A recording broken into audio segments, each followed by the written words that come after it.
Welcome to EMDR Chat with Curt and Michelle. I'm Dr. Curt Rouanzoin. And I am Dr. Michelle Gottlieb. Curt, how you doing? I'm doing well. How about you, Good. Michelle? I am good.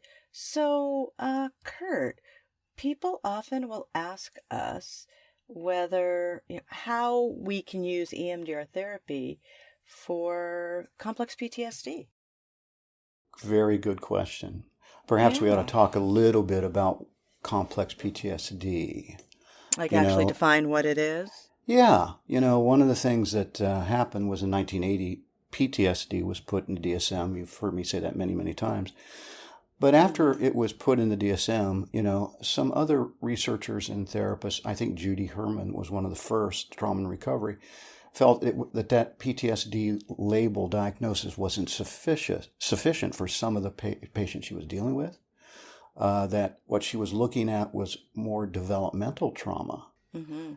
And so she began talking about complex post-traumatic stress disorder as impacting the developmental phases of the child and therefore impacting how they grow and their brain grows and how they interact with others, how they're able to regulate or not regulate their emotions, how they have these horrible negative views of themselves, and they have difficulty sustaining ongoing relationships. Does that sound like someone we know in our caseloads? It sounds like a lot of people we have on our caseloads, right? Yeah.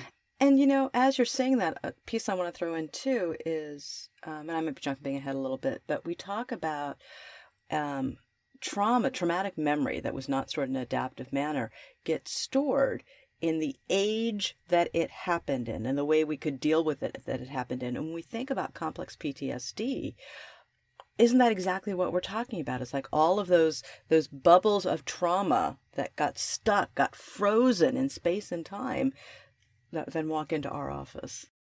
And not only are frozen in a specific developmental place that it occurred, like 3 years old, 4 years old, the coping ability that the person has at that time is also frozen, which is why we see many of our people come in as adults saying, they point to their head and say, I know I shouldn't react this way or be triggered by this. I don't know why, but in my heart of hearts, I can't help it. And that's exactly right, because it's that younger place that's being triggered in the present. And, I also, I think it's important to note that complex PTSD is not even included in the DSM yet.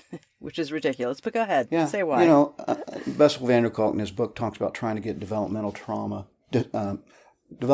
disorder in the DSM-5, and that didn't happen. But in a couple years ago, the International Classification of Diseases, the 11th edition, did include complex PTSD. So I think it's going to be a matter of time that the DSM follows suit. If the ICD does it, the DSM, which is really a subset of the ICD, I think they'll come to their senses.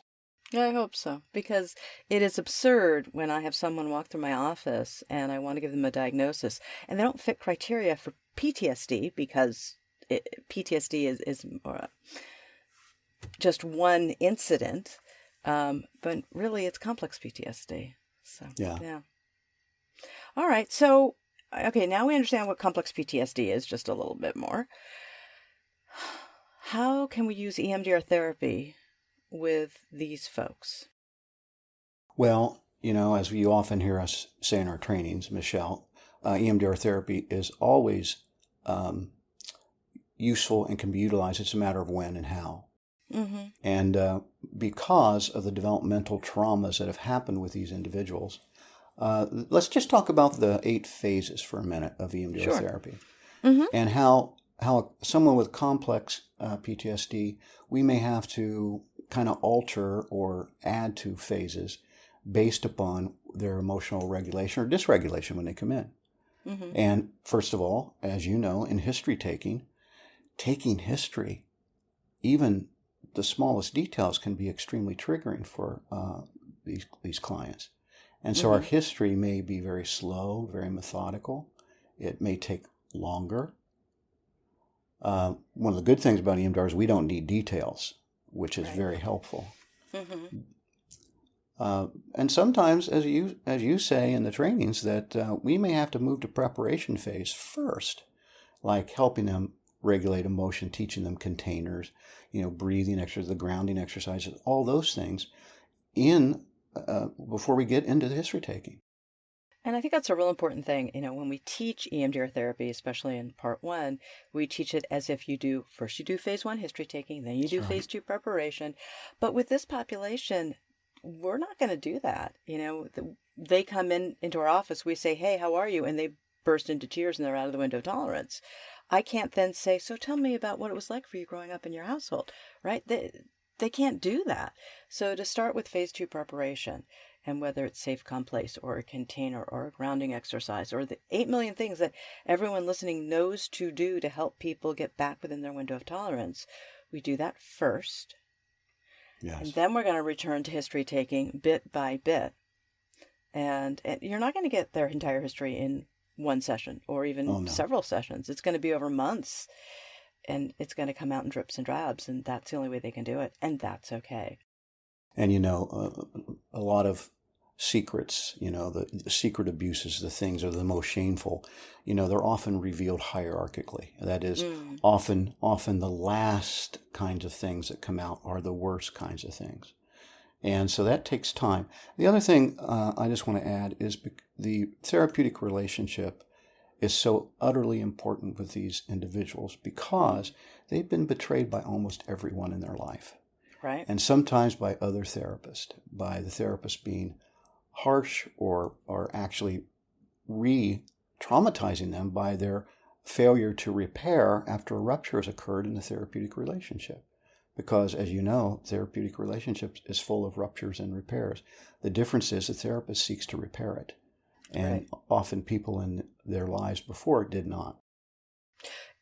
And repair it, hopefully, in a therapeutic manner, not in a way that is, I'm right, you're wrong.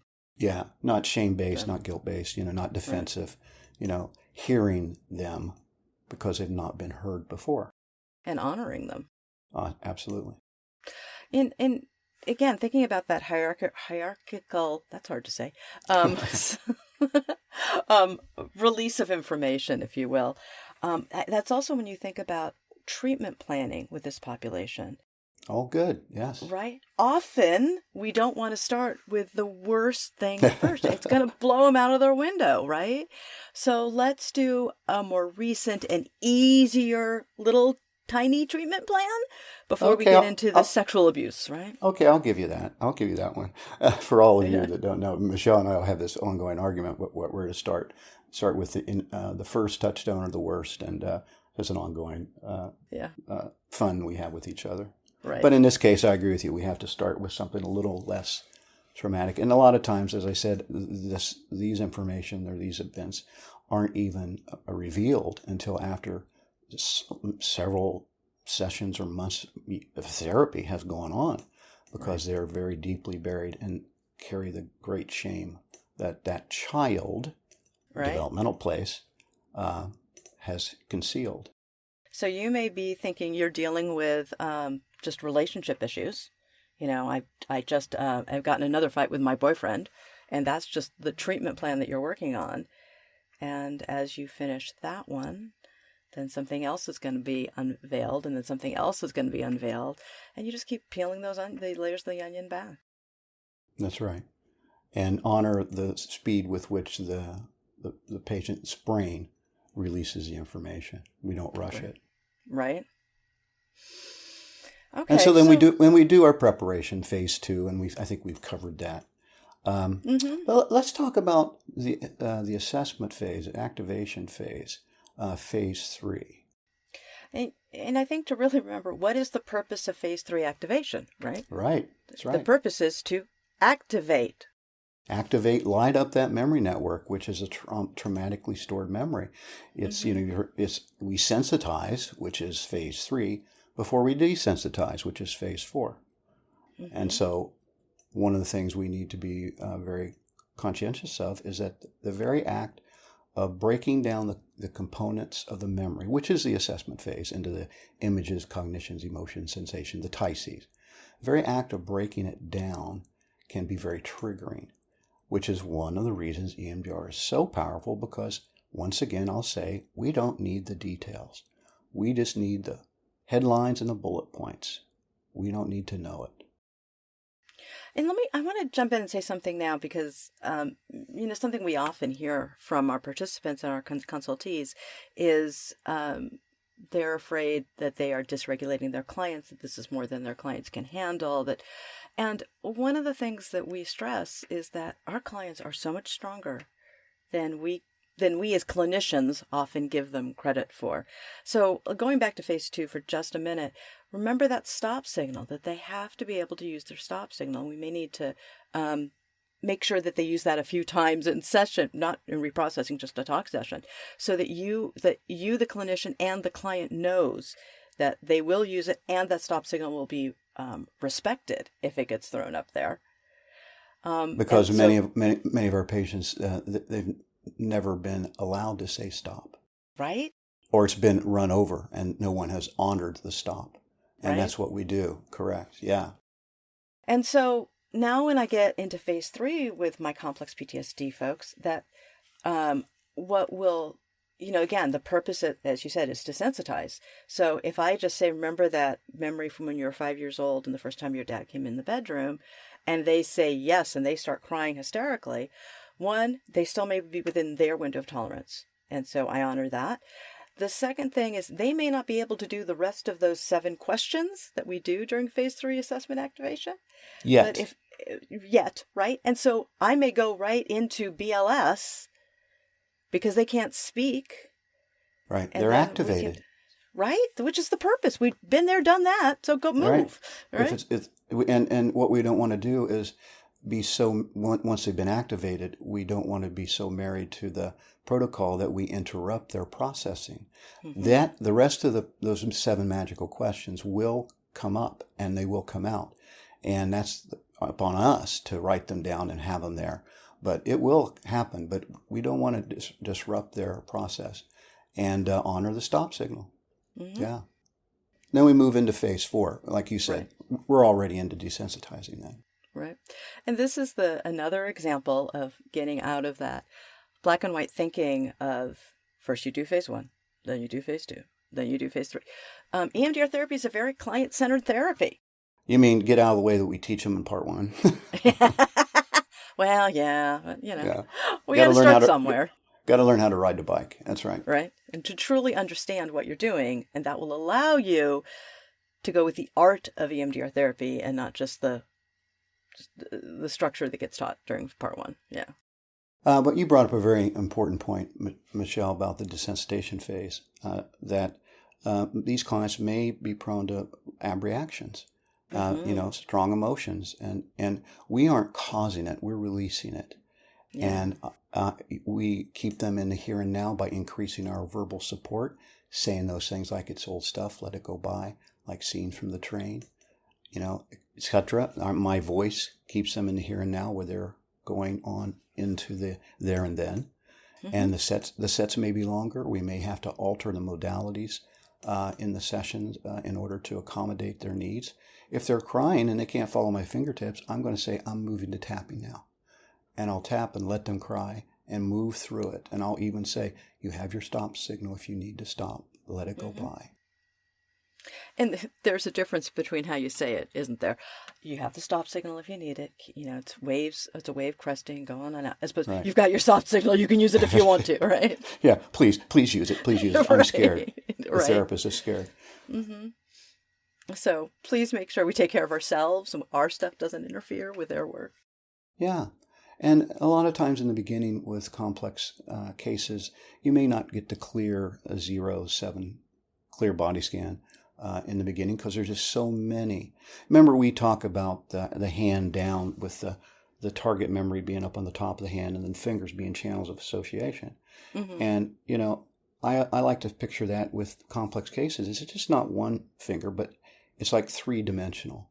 Right. With every channel, there are dozens of other connections that are lit up. And so it's going to take more time. And the SUDS isn't necessarily going to go from a 10 to a 0 in one setting.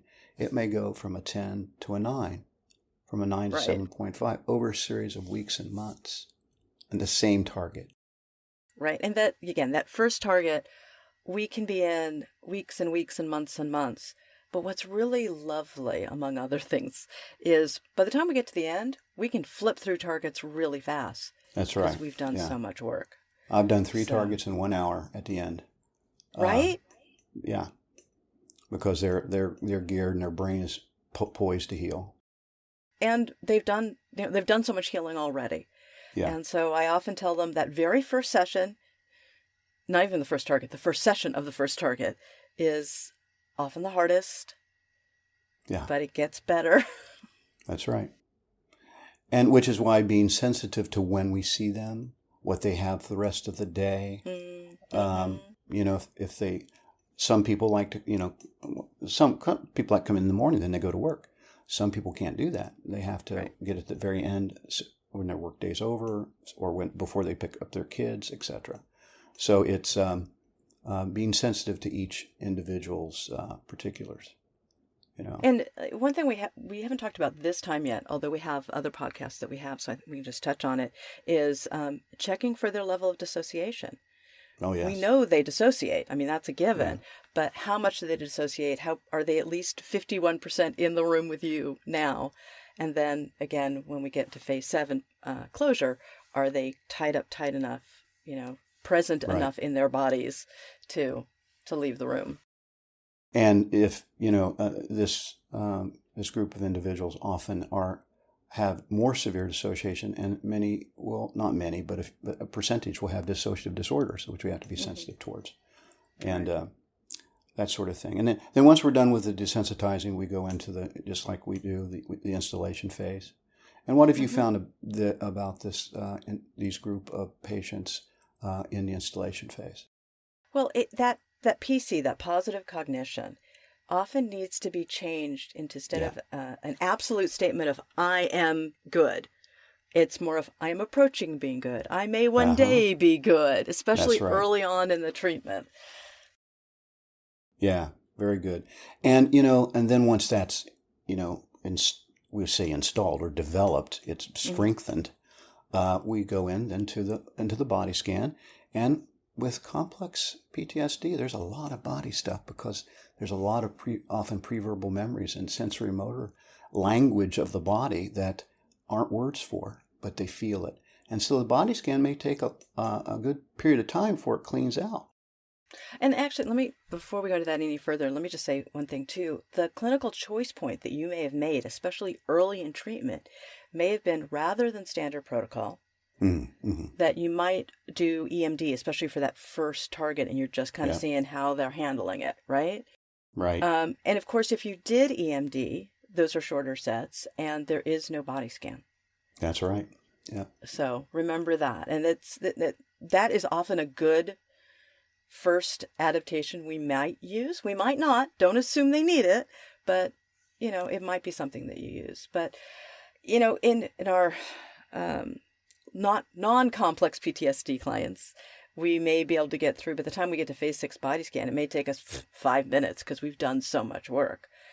But with the complex PTSD group, it may be a lot more than 5 minutes. Or you may not even get a complete, total, clear body scan on the first target.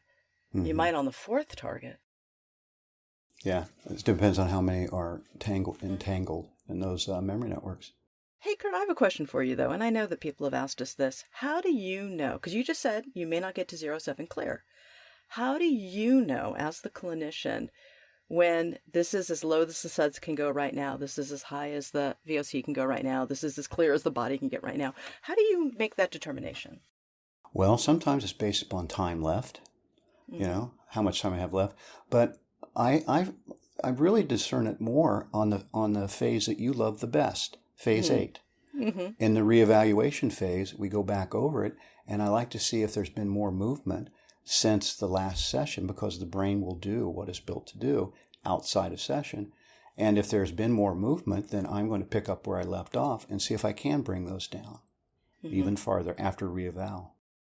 And this is, nothing's concrete here. It's all evolving all the time. So even if you thought you finished a target, and they come back next time and there's more movement, or maybe the SUDS went back up, which doesn't mean you did anything wrong or they did anything wrong.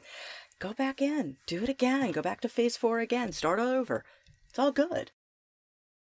And I know our time is running out, but real quick in Yeah. closure, one of the things we need to always be mindful of is that closure may take longer with these individuals, and because of the dysregulation, the developmental piece we've already talked about.